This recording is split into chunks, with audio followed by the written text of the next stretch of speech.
Bienvenue dans cet épisode de Cappuccino et Croissant, où l'on s'attaque à un monument de la pop culture, la franchise qui a séduit des générations, moi la première, et refaçonné l'imaginaire collectif, Harry Potter. Aujourd'hui, on va secouer la baguette magique et passer en revue comment cette saga, qui a démarré comme un simple livre pour enfants, est devenue un phénomène mondial qui n'a laissé personne indifférent, même 20 ans après sa première sortie. Tout a commencé avec un garçon qui vivait dans un placard sous l'escalier et qui a transformé ce même placard en un empire mondial. Car oui, on va explorer comment Harry Potter, d'un manuscrit refusé par des éditeurs frileux, est devenu le symbole même de la réussite littéraire et cinématographique. Mais ce succès ne s'arrête pas aux pages d'un livre ou aux écrans de cinéma. La franchise a jeté un sort au genre du fantasy, révolutionnant la littérature jeunesse en ouvrant la porte aux sagas young adultes comme Twilight et Percy Jackson. Les amateurs de monde magique ne remercient jamais assez Rowling pour cette vague d'évasion littéraire. Ensuite, on ne peut évidemment pas parler d'Harry Potter sans évoquer l'impact colossal qu'il a eu sur sa communauté. En vrai, les fans d'Harry Potter ne sont pas juste des lecteurs ou des spectateurs, ils ont construit une communauté qui continue de prospérer bien après la publication du dernier tome, que ce soit par des conventions, des fanfictions ou même des associations caritatives inspirées de l'univers. Ils n'ont pas juste adhéré à l'histoire, ils l'ont adoptée. La preuve en est, le nom de mon chat, c'est Nox. Voilà, je pose ça par là. Bref, certains en ont fait leur vie, d'autres leur mission. Bref, Harry Potter a créé une famille de sorciers modernes. Et bien sûr, impossible d'oublier le côté financier de cette épopée, parce que derrière les capes et les baguettes se cache un empire économique gargantuesque. Ventre-corps, merchandising incessant, parc à thème grandeur nature, et même des jeux vidéo qui cartonnent, sans oublier le budget annuel de chaque fan pour son écharpe de maison et sa choco-grenouille. Harry Potter, c'est de l'art, de l'évasion, mais c'est aussi une machine à cash qui continue d'imprimer des billets bien après la fin de la saga. Enfin, puisqu'il n'y a jamais de rose sans épines, on abordera aussi les polémiques qui, au fil des ans, ont entouré la franchise et sa créatrice. Entre les controverses de J.K. Rowling sur les questions de genre, les débats religieux sur l'occulte et le manque de diversité dans les personnages, on verra comment le phénomène peut parfois basculer du côté obscur jusqu'à menacer l'aura magique de la série. Installez-vous bien confortablement avec votre cappuccino et croissant chaud et tout croustillant, car aujourd'hui on lève le voile sur l'univers Harry Potter, ses succès, ses défis et l'héritage qu'il laisse derrière vous. Que vous soyez un Gryffondor intrépide, un Serpentard calculateur, un Poufsouffle loyal ou un Sardaigle en quête de connaissances, ou bien suffisamment loyal à la saga pour savoir que comme on est en France, on serait réparti à Beaubaton et non à Poudlard, c'est un autre débat. Cet épisode est fait pour vous. Allez, c'est parti!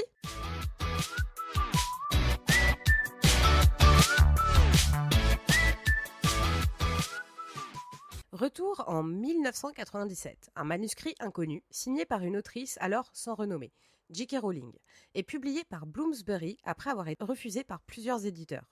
Harry Potter à l'école des sorciers démarre doucement mais finit par exploser dans les rayons des librairies du monde entier, propulsant Rowling en tête des auteurs de fantasy. Ce succès est colossal avec plus de 500 millions d'exemplaires vendus dans le monde entier. La saga Harry Potter est à ce jour l'une des séries les plus vendues de l'histoire. Alors pourquoi un tel engouement? On pourrait dire que Harry Potter propose un équilibre parfait entre magie, aventure et problématiques humaines.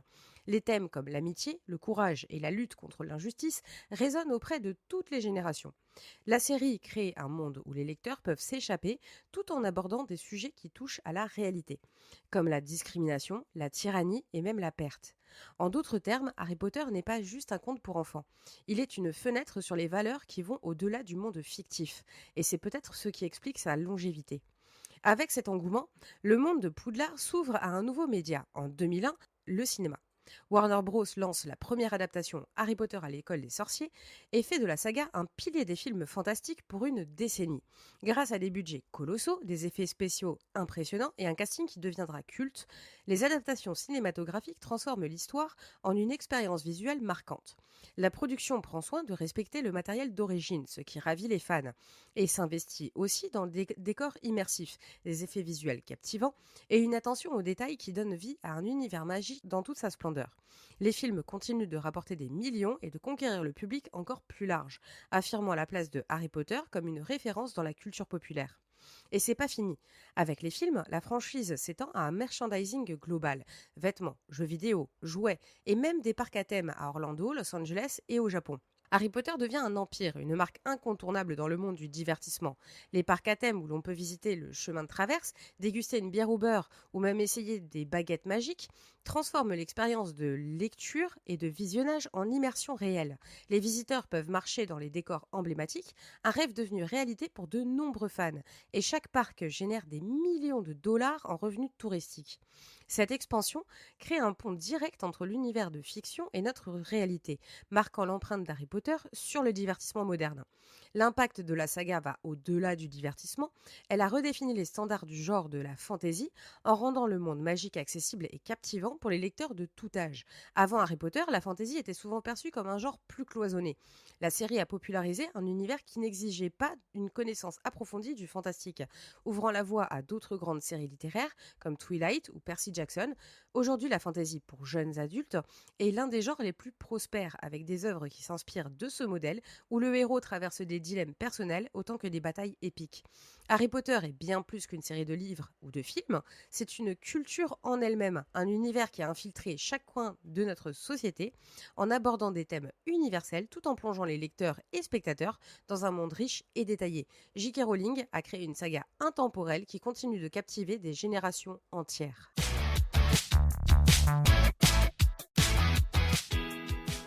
Quand on pense à la fantasy d'aujourd'hui, difficile de passer à côté d'Harry Potter, un univers qui a transformé le genre de façon spectaculaire et durable. Mais attention, on ne parle pas ici d'une petite vaguelette dans le vaste océan de la littérature.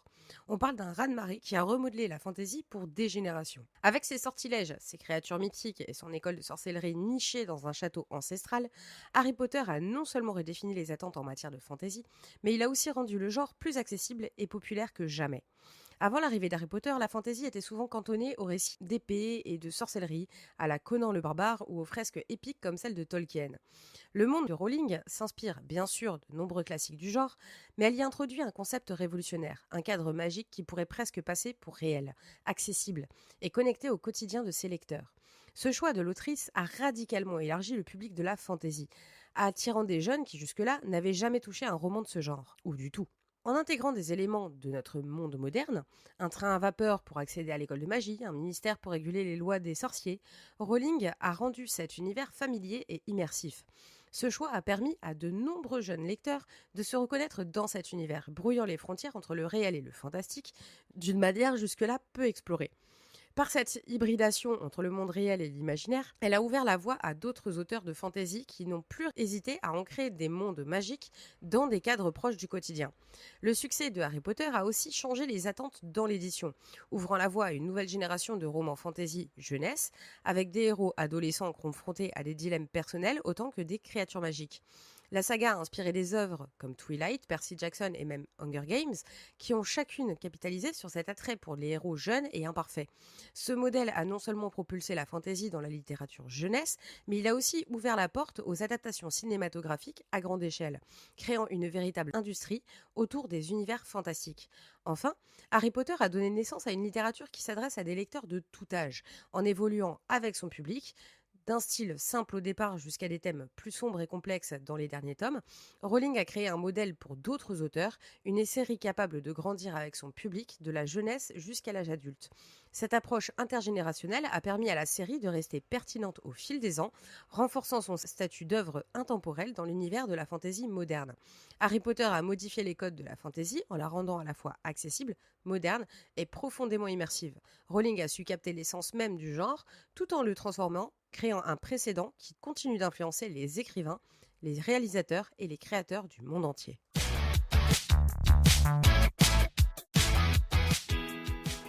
S'il est une chose que Harry Potter a réussi à bâtir au-delà des livres et des films, c'est bien une communauté immense et profondément engagée.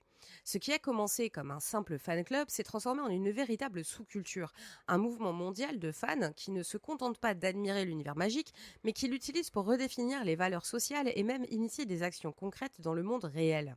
L'un des exemples les plus frappants de cet engagement est le Fandom Forward, anciennement la Harry Potter Alliance, une organisation à but non lucratif fondée en 2000 2005, inspiré par les groupes fictifs comme l'Armée de Dumbledore, Fandom Forward mobilise les fans autour de causes sociales et politiques avec des campagnes qui vont de la promotion de la justice sociale à l'aide humanitaire.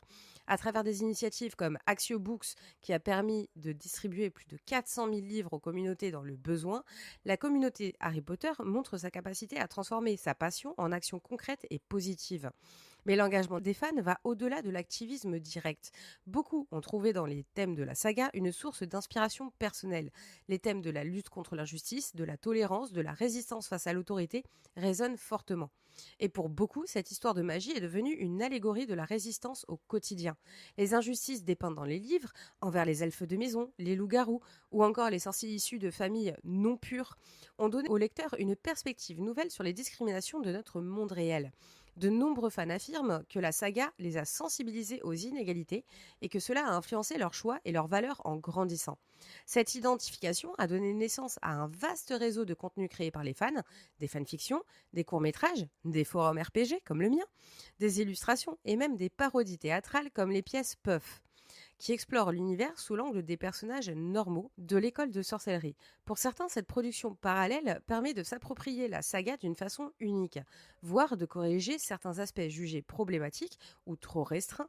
C'est une façon pour les fans de continuer à nourrir l'univers qu'ils aiment, tout en adaptant les messages aux valeurs actuelles.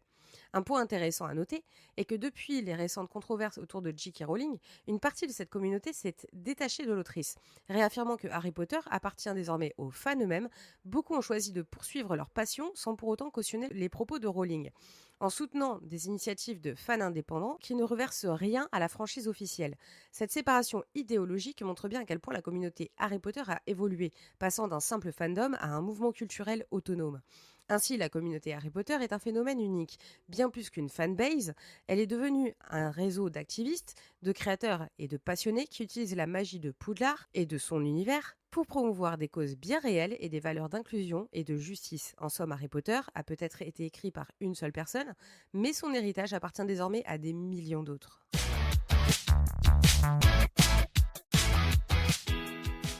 On ne peut pas parler de Harry Potter sans évoquer son statut de machine à cash. Ce n'est pas seulement une saga littéraire ou cinématographique, c'est un véritable empire qui a accumulé une valeur estimée à environ 25 milliards de dollars. Ce chiffre inclut les ventes des livres, les recettes au box-office, les produits dérivés, les parcs à thème et même les productions théâtrales comme Harry Potter et l'Enfant maudit qui continuent d'attirer les foules sur les scènes de Broadway et du West End. Le succès a commencé avec les livres eux-mêmes, qui se sont vendus à plus de 500 millions d'exemplaires dans le monde. En parallèle, la saga cinématographique a rapporté près de 7,7 milliards de dollars au box-office mondial, faisant de chaque film un événement en soi et de l'univers d'Harry Potter, du Wizarding World, une référence dans le domaine de l'adaptation littéraire. La réussite financière s'est également poursuivie avec les ventes de DVD, de Blu-ray et plus récemment de droits de diffusion en streaming, augmentant encore l'impact économique de la franchise. La popularité de Harry Potter a donné naissance à une industrie de produits dérivés qui continue d'attirer les fans de tout âge. Les jouets, les vêtements, les objets de collection ont généré environ 3,5 milliards de dollars. Des produits comme les répliques de baguettes magiques et les fameux bonbons de Bertie Crochu sont devenus des incontournables pour les collectionneurs et les amateurs de magie, faisant de Harry Potter un phénomène aussi commercial que culturel. L'ouverture des parcs Wizarding World of Harry Potter à Universal Studios à Orlando, Hollywood et au Japon a permis aux fans de s'immerger complètement dans cet univers magique. Ces attractions ne sont pas seulement des décors, elles sont pensées comme des expériences interactives où chaque détail compte, de la boisson emblématique, la bière au beurre, à la possibilité d'acheter une baguette à Ollivanders. Les parcs contribuent à des revenus substantiels avec une augmentation de 30% de la fréquentation annuelle des sites d'Universal Studios, renforçant encore plus l'aura de la franchise. La franchise a aussi su s'adapter aux nouvelles technologies, notamment avec le jeu vidéo basé sur les films et plus récemment Hogwarts Legacy, un jeu qui permet de parcourir l'univers de Poudlard de manière immersive et personnalisée. Les décors sont absolument formidables. Bon, par contre, on repassera le système de bien et de mal. Bon, bref, le gameplay en général. Cette entrée dans le numérique élargit encore la portée de la saga auprès des jeunes générations et des gamers. Et les recettes de ce secteur sont estimées à plus d'1 milliard de dollars, une preuve de la flexibilité du monde des sorciers à conquérir de nouveaux publics. La pièce Harry Potter et l'enfant maudit, lancée en 2016, n'a pas tardé à battre des records de vente sur les scènes de Londres et New York, devenant un des spectacles théâtraux les plus populaires et lucratifs. Ce succès scénique renforce l'influence de la franchise dans les arts, prouvant que Harry Potter continue d'innover en matière d'expériences immersives et culturelles. Le chiffre d'affaires impressionnant de Harry Potter prouve qu'il est bien plus qu'une simple série littéraire, c'est un géant culturel et financier qui a su évoluer avec les attentes de son public, tout en fidélisant des générations entières. À travers les livres, les films, les produits dérivés et même les expériences immersives, la franchise Harry Potter continue de repousser les limites de l'entertainment moderne.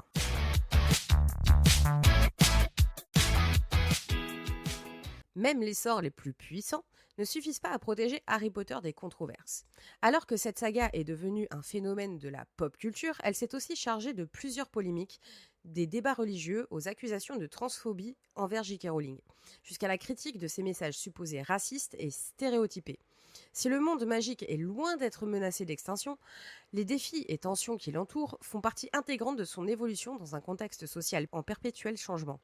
Depuis 2020, l'autrice fait des déclarations controversées sur des questions de genre et des droits des personnes transgenres, suscitant une forte réaction de la part des fans et des acteurs de la saga, notamment Daniel Radcliffe et Emma Watson, qui ont publiquement pris leur distance. Le déferlement de critiques a même mené des fans à boycotter certains produits de la franchise, comme le jeu vidéo Hogwarts Legacy, pourtant un succès commercial retentissant malgré les appels au boycott. Les opinions de Rowling ont engendré une fracture dans le fandom, certains revendiquant leur amour de la série tout en désavouant son autrice, tandis que d'autres ont carrément choisi de tourner la page. Un autre débat de taille touche certains personnages et représentations dans l'univers Harry Potter. Les personnages des gobelins, qui travaillent dans la banque de Gringotts, est souvent critiqué pour ses connotations antisémites. Certains y voient une caricature de stéréotypes historiques peu flatteurs, qui a soulevé des questions sur la sensibilité culturelle de la saga. Ce sujet a refait surface avec Hogwarts Legacy, où une rébellion des gobelins a été interprétée, par certains, comme une amplification de ces stéréotypes. La franchise doit désormais faire face à une analyse plus poussée de ces messages implicites et de ces représentations. À voir s'il va en être de même par exemple dans l'univers de Tolkien. Derrière l'apparente magie du tournage, les acteurs principaux ont aussi révélé les difficultés et pressions de leur participation à une telle épopée. Emma Watson, par exemple, a envisagé de quitter la franchise en cours de route en raison de l'intensité des horaires et de la pression. D'autres, comme Daniel Radcliffe, ont eu leur lot de batailles personnelles, notamment en luttant contre des problèmes d'alcool durant le tournage. Ces confessions, bien que personnelles, ont ajouté une couche humaine et parfois sombre à l'envers du décor féerique de Harry Potter, révélant l'envers d'une production gigantesque avec ses tensions et ses défis. La saga a également été critiquée pour son manque de diversité, avec un casting qui reste majoritairement blanc et des personnages issus de minorités souvent relégués à des rôles secondaires. Des critiques similaires ont été adressées à la série des Animaux Fantastiques, ce qui a ajouté de la pression sur Warner Bros. Pour intégrer des personnages plus diversifiés dans les futurs projets du Wizarding World. En réponse, les créateurs ont pris certaines mesures dans Hogwarts Legacy, offrant par exemple des options de création de personnages non genrés, même si la question reste sensible et largement débattue au sein de la communauté. Malgré ces controverses, Harry Potter reste l'un des univers de fiction les plus aimés et les plus durables. La franchise continue de prospérer grâce à une base de fans fidèles et à l'attrait intemporel de la magie de Poudlard. Même si le débat persiste quant à son évolution et ses valeurs, que l'on soit pour ou contre les opinions de Rowling, la question reste ouverte. Peut-on dissocier l'œuvre de son créateur ou les valeurs de la fiction se reflètent-elles trop dans le réel pour que l'illusion reste intacte ?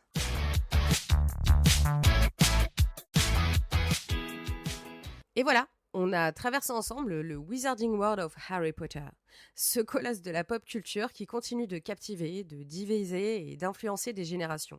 Ce voyage a commencé par une simple histoire de sorcier orphelin et s'est transformé en un empire tentaculaire qui touche à la fois la littérature, le cinéma, le merchandising et même l'activisme social. En explorant la jeunesse de la saga, on comprend mieux comment l'histoire a su évoluer pour devenir une véritable pierre angulaire de la fantasy moderne. Ce succès ne s'explique pas seulement par la magie des sorts et des créatures fantastiques, mais aussi par les thèmes universels et les questions de société qui résonnent au cœur de l'œuvre.